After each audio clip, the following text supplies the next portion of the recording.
The former top advisor to the Justin Trudeau Liberals, Gerald Butts, is back.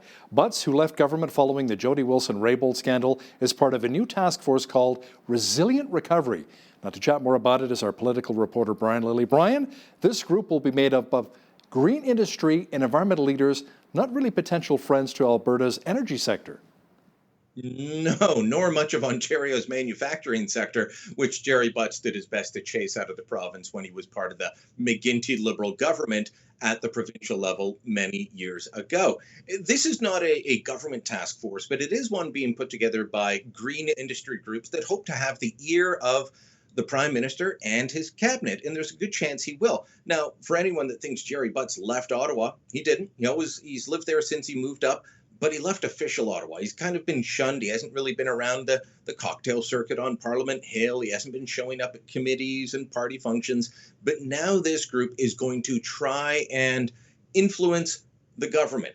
And his thinking and the thinking of this task force is very much in line with Prime Minister Justin Trudeau, people like Environment Minister John Wilkinson, Stephen Guilbeault, the Heritage Minister, former Greenpeace activist, and perhaps most importantly, Infrastructure Minister Catherine McKenna, because what this group wants is not shovel-ready projects. You remember with every past recession, we would hear about shovel-ready projects. We'll get people back to work, shovels in the ground. No, they want shovel-worthy projects, Hal.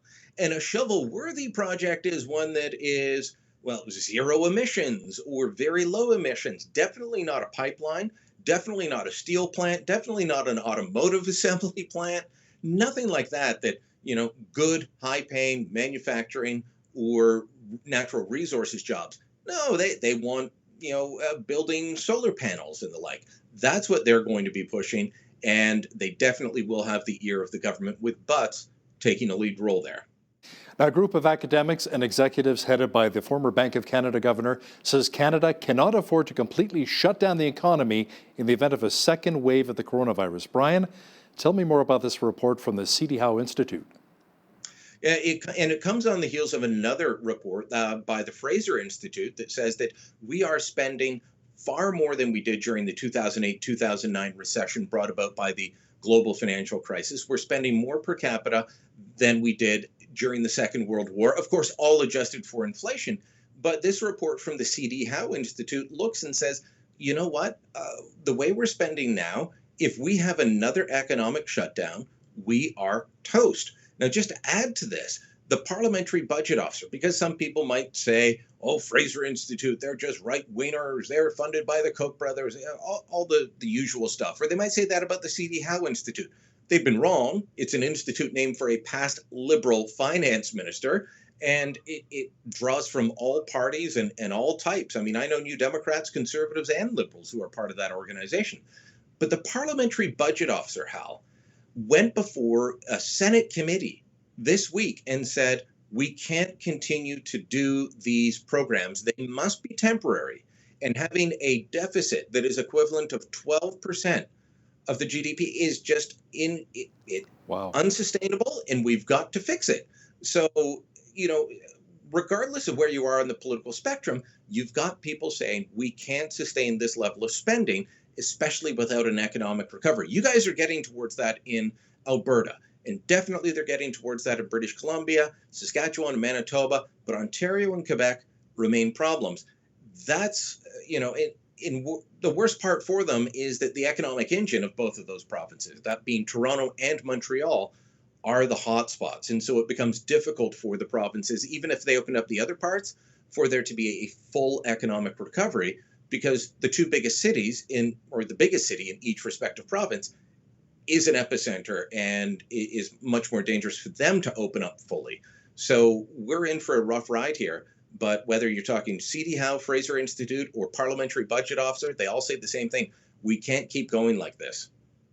The government sends out record amounts of money, Brian, out the door. Social assistance recipients are being allowed to double dip. Now, thousands of Canadians on welfare and disability are also receiving the $2,000 a month payment. Yeah, it's an interesting analysis done by a guy named Tom Blackwell. And he just called around, he looked at what all the provinces are doing, and it really depends on where you live. And what he found was you had some liberal provinces like Newfoundland and Labrador, they're clawing back the whole CERB. So if you're on social assistance in St. John's and you get the CERB, well, they claw back the whole amount. If you are in British Columbia or Northwest Territories or Yukon, you get to keep the whole amount. And then there's the middle of the road guys. That would be Alberta, Manitoba, Ontario, and I believe Quebec as well. They're clawing back a portion of the CERB if you're also on social assistance. So the feds would actually like you to just take the money. But look, as we discovered this week with the finding out that the federal parties, the three main ones anyway, are all taking the wage benefit, as I keep saying, there's nowhere that Justin Trudeau doesn't want to shove money during this pandemic. He wants everyone to have a bit of cash in their jeans. And it's really starting to feel like he is using this as a way to, campaign, curry favor with voters. Well, look at all the money I gave you. This is really setting him up well for the next election. Brian, let's talk a bit more about the deficit once again. You mentioned earlier about the parliamentary budget officer, and we have a lot of concerns about it. It's now likely to hit $260 billion and climbing due to the coronavirus. Yeah, so that's up $10 billion. And yeah, sorry, jumping all over the place with these references, but there's so much worry about the money going out the door. And he had previously said, well, it'll be about 252 billion. Now they're saying 260 billion. We're going to see a national debt this year of $1 trillion. That is a milestone that we've never hit. It's not the type of milestone that we want to hit. We had gone down during the early part of the Harper years. Of course, we went back up in terms of national debts and deficits after the 2009 recession. Started to go back down again. Justin Trudeau was pushing them up, but not in the ways that we're doing now. I thought that it was out of control spending, but now we're talking $260 billion deficit for this year alone. Every single day, he seems to come up with a new way to spend money. And at a certain point, you have to say, without a functioning economy, there is no way for the government to be able to do this. Yes, Canadians need help, but they also need to be able to know that they can get back to work and not face massive taxation at the end. By the way, Bill Morneau has said, we won't be raising taxes over this. Well, you're either going to raise taxes or cut spending. I have great difficulty believing that this is a government that will cut spending in any significant way. They're philosophically opposed to it in good times and in bad. Could we maybe see a GST increase from 5 to 6 or even 7%, like back in the old days before? Hey, wait. That's the reversal of the 2006 Harper election speech. Right. Yeah. Brian, a disturbing report from the military given to the Ontario government on long-term health care, long-term care facilities. What did the report have to say? This is deeply disturbing and shocking. And, I've been going over it for the past couple of days now, Hal. You remember that first Quebec and then Ontario called for military help because so many of their long-term care facilities were overwhelmed with COVID-19. Now, I want to make this clear. We've got more than 600 long-term care facilities. These aren't retirement homes. These are people who are getting somewhere between a retirement home and palliative care. You can't live on your own, but you're not at the hospital waiting to die. You've got medical problems, but you're still going to be around for a while, sort of thing. And more than 600 of them, the overwhelming majority have never had a single case of COVID-19, but there were a collection of them. They tended to be the older homes with congregant living settings, ward rooms. And the military went in during the worst of this. They sent a report in on May 14th. The Trudeau government, somebody sat on it for nearly 10 days because it was May 24th at 11:50 something, I'm told. Minutes before midnight, it was emailed to the Ford government. They got it. They really only looked at it on Monday. They responded to it on Tuesday. But what was in that report was shocking. Patients in one place allowed to wander. COVID-positive patients allowed to get up out of their rooms and wander the home. In another home, they had big fans in the hallways blowing around, which could spread COVID-19. Majority of medication at the ward level expired, meaning, according to this report, people getting expired medication for months. Low levels of disinfection had been going on in the middle of a pandemic. They were not disinfecting the rooms. Buildup of fecal material in many rooms. It goes on and on and on.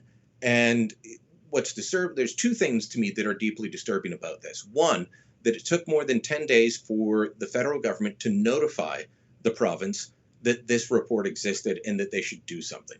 Two, that the province won't admit that they must have known this. How could you know that the homes are so bad that you've got to call in the military? And nobody, whether it's the premier or the minister or somebody in the bureaucracy, Hal, had to know. There are people that have worked in this bureaucracy for years, for decades. They must have known. They have to be found. They have to be held to account on this. Yeah, we must do better, absolutely. Brian, you've chatted with some epidemiologists looking at the numbers. Where is Canada overall in terms of handling the COVID-19 pandemic? Doing much better. There's a thing called the R factor or R value. It depends on who you're talking to and the term that they use, but it's basically the reproduction value in terms of, okay, I get sick, Hal, I catch COVID-19. How many people do I infect? And in the early days of this pandemic, in some parts of the country, like Ontario, it could be as high as 10. So I could get infected and infect 10. They say on average it was 2.3. Well, now it's down to below 1 across Canada. Ontario, it bubbles up and down between just below 1 and just above 1. And so the other day it was 1.1. But overall in Canada, it's 0.96. So just less than one new person gets infected. When you get to that level, the virus starts to die off. So that is the good news. And as much as you might hear about new cases in Ontario or new cases in Quebec, and, are we still getting too many? Or those idiots in the park in Toronto. If we're getting to the point where we're infecting fewer people, that is a good thing. The number of hospitalizations, down. The number of people on ventilators or in intensive care, all down. These are all the good news signals that we can look to. And when you look at the fact that provinces like yours and your neighbor, British Columbia never fully closed down. It was probably far more open than the rest of the country. We still haven't seen levels come back up there, despite loosening of restrictions. And we have been loosening restrictions for the last week or so in Ontario, and we haven't seen a big spike. We've seen little blips, but not a big spike yet. So these are all positive signs that I think that we can look to and say, okay, we're not out of the woods, but we are headed in the right direction. Brian, legislation is coming from the Liberals that will effectively ban handguns in cities. Now, the feds say they're going to work directly with the cities and completely ignore the provinces. How's that going to work? Yeah, well, I'd love to know the details on this, but Bill Blair doesn't really like taking my calls. He doesn't like answering my questions because I tend to have tough questions for Bill Blair. I'm never rude. I'm not a jerk to him, but Bill Blair knows that I have a clue what I'm talking about when it comes to firearms. He did, however, speak to the very Liberal-friendly Toronto Star about this and dished a bunch of details without enough detail for you to be able to criticize it. One of those leaks, if you remember from your days on the Hill, you slip something to a friendly reporter. That's kind of what they did here. And they're saying they're going to make it so that they'll let cities declare that it's illegal to store a handgun within their city limits. So it's not illegal to own it. You can be a resident of Toronto and still own a handgun, but you can't store it in Toronto. Okay, well, where are you going to store it? You're either going to have to store it at a cottage or a friend's house or somewhere else. That becomes difficult. And they're basically trying to harass people out of civilian ownership of handguns, which is strange because the real problem are smuggled guns coming across the border, whether we're talking about people that just drive across to Buffalo, Niagara Falls, New York, or they smuggle them across at the reserve that straddles Ontario, Quebec, and New York State. We know that is a smuggling hotbed. Everybody knows about it, talks about it. So these are the real problems, and the government's doing nothing about that, and they're trying to focus on this. But as far as dealing directly with cities, expect pushback from several provinces, including Ontario and Alberta and Saskatchewan on this, because in my view, that would actually be unconstitutional. Political reporter with the Toronto Sun, Brian Lilley, thanks again for your time today. Thank you, Hal.